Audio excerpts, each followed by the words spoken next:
Your best death now. A Raven Darkblade mystery. Chapter 2. The secret is murder. The FBI jet was nicer than any plane Raven had been on, which wasn't saying much since his previous flight experience involved accidentally boarding a parked plane thinking it was a fancy bus. He spent the flight to Happy Valley trying to look thoughtful, while actually wondering if the peanuts were free. They were, but he was too embarrassed to ask. Reviewing the case? Agent Powersuit asked, noticing him staring intently at the snack menu. Behavioral patterns? Raven lied smoothly. Even snack choices reveal personality. Fascinating, Dr. Psychobabble murmured, immediately taking notes about the psychological implications of pretzel selection. Raven's height had stabilized at 5 feet 10 inches during flight, which he assumed was his aerodynamic height. Through the window, Happy Valley approached like a town that had no idea it was about to become very unhappy for at least one resident. The victim's McMansion squatted in a suburb where all the houses looked like they'd been copied and pasted with slight variations to avoid copyright infringement. FBI agents swarmed the scene like ants at a picnic, where the food was evidence and nobody was having fun. Darkblade, Powersuit said as they entered, I want your first impressions. Don't filter, just observe and report.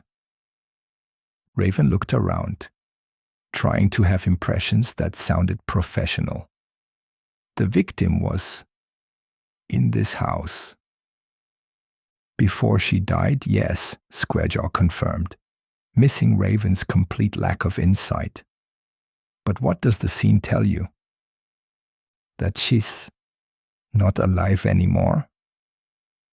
The honesty of genius, Psychobabble whispered, stripping away assumptions to the bare truth. The victim's living room looked like a vision board had exploded and then been granted by a malicious genie. Donna Dreambig lay in the center, and what had been done to her made everyone in the room reconsider their life goals. The secret, Dr. Psychobabble said, holding up the book with gloved hands. Victim was reading about the law of attraction when she attracted exactly what she asked for. How? Raven asked, though he wasn't sure he wanted to know. Agent Squarejaw gestured to the body with the grim expression of someone explaining a very dark joke. According to her vision board, she wanted to be filled with joy and light, so the killer. Raven looked, then looked away. Then his brain caught up with his eyes. Donna Dreambig had been filled with joy, specifically bottles of Joy dish soap, injected until, well, and light. Every orifice had been stuffed with active LED bulbs, making her glow from within like the world's most disturbing lamp. She literally got what she asked for, keyboard warriors explained, typing furiously on her tablet. Her vision board is right there. Every wish granted in the most literal, horrible way possible. Raven examined the board, trying not to look at the glowing body. Be filled with joy and light. Horrifically achieved. Liquid wealth flowing through me. Her veins had been. Raven didn't want to think about it. Breathtaking beauty. She'd been beautiful when she stopped breathing. Eternal youth. Death at 34 was technically eternal. Magnetic personality. The EMTs had to use non-metal equipment. Open mind. Raven looked away quickly from that one. The killer shrunk her dreams and Raven started. No, Squarejaw corrected. He gave her exactly what she asked for, word for word. The universe provided, just like the secret promised. It just provided murder. That's impossible, Raven said. So is your prediction rate, yet here we are, Powersuit replied. A local officer approached, looking green around the edges. There's more. The killer left another report card. The card was elegant, written in calligraphy that suggested the killer had taken classes or was naturally pretentious. Student, Donna Dream Big. Subject, reality manipulation. Grade, F-. Comments. Failed to understand that the secret is that everyone dies. Manifested her own demise. See me after class. Impossible due to death. He's evolving, Dr. Psychobabble whispered, pen scratching across his notepad like a nervous cricket. The production value is increasing. This took planning, resources, possibly a degree in physics. Or YouTube tutorials, Agent First Name suggested. Raven wandered the crime scene, trying to look investigative while actually just trying not to step on miniaturized dreams. His foot crunched on what might have been a tiny yacht. The geographic pattern is holding, Squarejaw announced. Happy Valley, optimistic name, just like you predicted. What's our next move? Everyone turned to Raven, who was currently examining a vision board photo of a cat and wondering if it was evidence or just a cat. Well, he said, stalling while his brain made sounds like a computer starting up in 1995. Obviously, the killer is escalating. How so? Powersuit leaned forward, her intensity making Raven's height fluctuate nervously. The deaths are getting more. Raven gestured vaguely at the crime scene. Specific, personal. He's not just killing them with their books anymore. He's killing them with their dreams. My God, Psychobabble breathed. He's showing them that self-improvement leads to self-destruction. The ultimate nihilistic statement. That wasn't what Raven meant at all. He'd just run out of words and stopped talking. There's something else, Keyboard Warrior said, her fingers pausing mid-type. I've been analyzing the victims' social media. They all posted about their books, tagged locations, like they were advertising their deaths.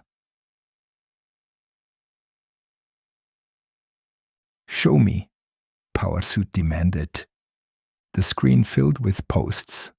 Starting my inner peace journey, yoga life, key namaste. 4-hour work week, here I come. Productivity grind set. Time to declutter my life.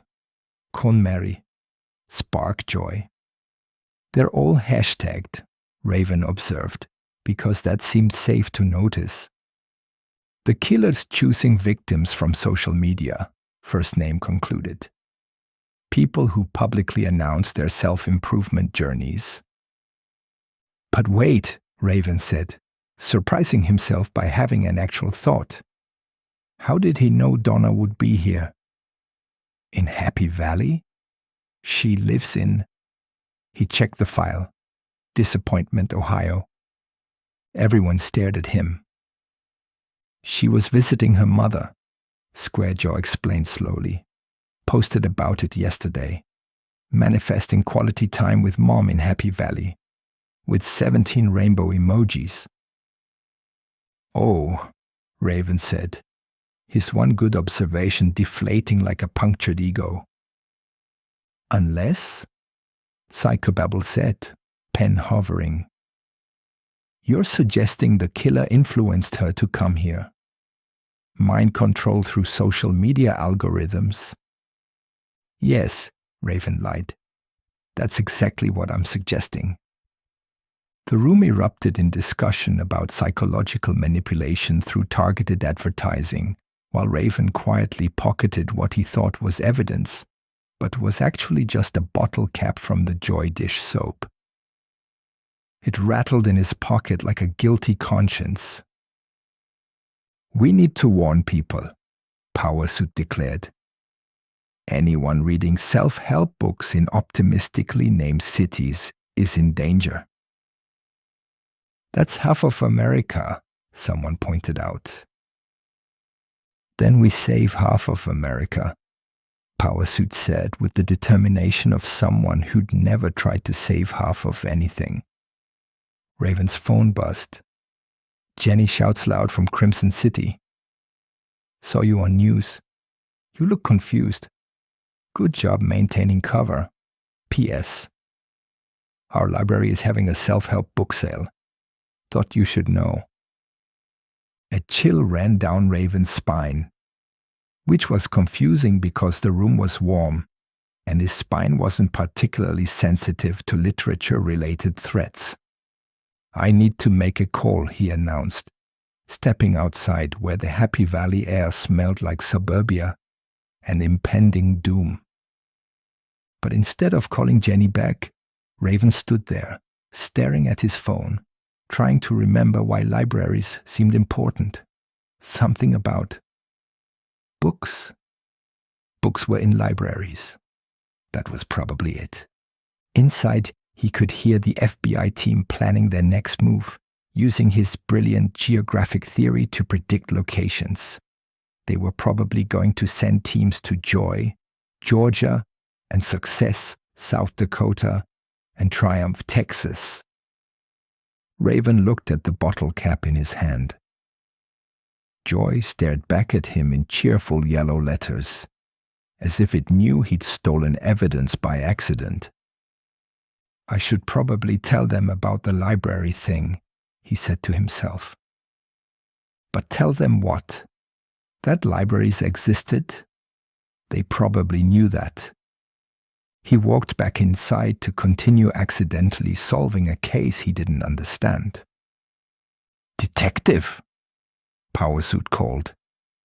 "We've got another one. Prosperity, Nevada. Victim found with rich dad, poor dad. We were right about the pattern." Raven nodded, trying to look like someone who understood patterns rather than someone who saw faces in wallpaper that weren't there. "What's our next move?" Squarejaw asked. "We go to Nevada," Raven said, because that seemed logical. "Brilliant! But why Nevada specifically? What does your behavioral analysis tell you?" Raven panicked. Because...